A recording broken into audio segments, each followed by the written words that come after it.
ना और जानकारी आपको देने के लिए ये विशेष प्रेस वार्ता का आयोजन किया गया।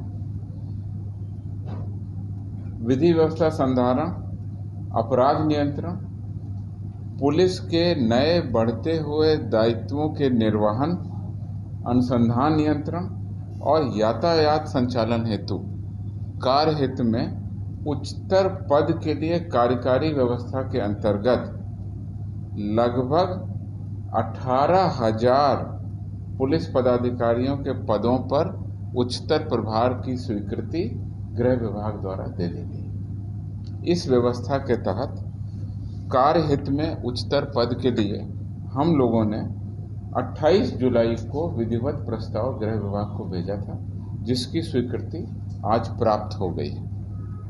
आप लोगों को जानकारी दे दें कि सामान्य प्रशासन विभाग के वर्ष 2019 के द्वारा सभी प्रकार की प्रोन्नतियां एवं प्रोन्नतियों पर विभागीय प्रोन्नति समिति की बैठक की कार्रवाई की अनुमति नहीं थी।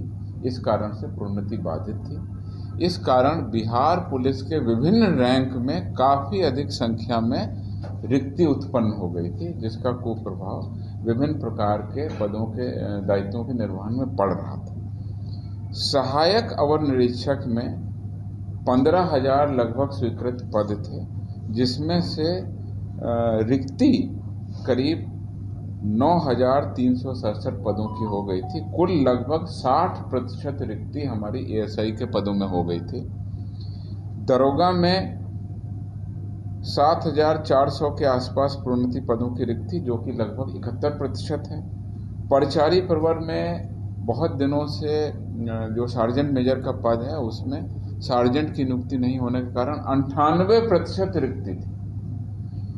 पुलिस इंस्पेक्टर में 1322 पद खाली थे, जो कि कुल स्वीकृत पदों के हिसाब से देखें तो 60% की रिक्ति थी।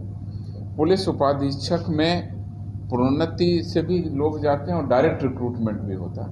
प्रोन्नति पदों की रिक्तियों को देखें तो 61% की रिक्ति थी। यानी कि संक्षेप में आपको बताएं तो पूरे जो हमारे पद हैं प्रोन्नति के पद, उसमें लगभग 18,000 पद खाली पड़े हुए थे, जो कि 64% रिक्तियां थी। और इन रिक्तियों की जो आपकी विवरणी बताई है कि दरोगा में 71% और बाकी तीनों रैंक यानी एएसआई, इंस्पेक्टर और डीएसपी में लगभग 60%, कुल 64% की रिक्ति हो गई थी। इसका कुप्रभाव पड़ रहा था। इसके